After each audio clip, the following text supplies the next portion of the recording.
তুমি সৃষ্টি সুখের উল্লাসে ভাত ভাঙা এক প্রাণ।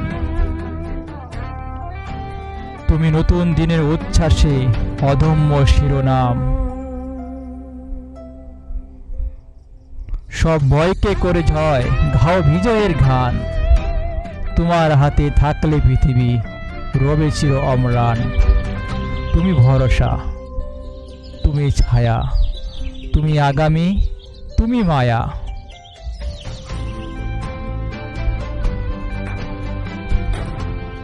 তুমি সুন্দর, তুমি প্রকৃতি, যোগ্যতাই তোমার শক্তি। হাল ছিল না বেহাল পথে, তুমি দেখাবে মুক্তি। বন্ধুর পথে তুমি একা নাও, আছে তোমার সাথে নারী। একসাথে চলো যাই এগিয়ে দূর, বহুদূর দিতে পারি। ওয়ালটন দৃঢ়ভাবে বিশ্বাস করে নারীর ক্ষমতায়, নারী পুরুষের সমতায়। তাই কর্মক্ষেত্রে নিশ্চিত করেছে নারীর সঠিক সুন্দর ও নিরাপদ কাজের পরিবেশ। আর এটাই তো আমাদের নতুন বাংলাদেশ। আন্তর্জাতিক নারী দিবসে সকল নারীদের প্রতি জানাই গভীর শ্রদ্ধা ও ভালোবাসা।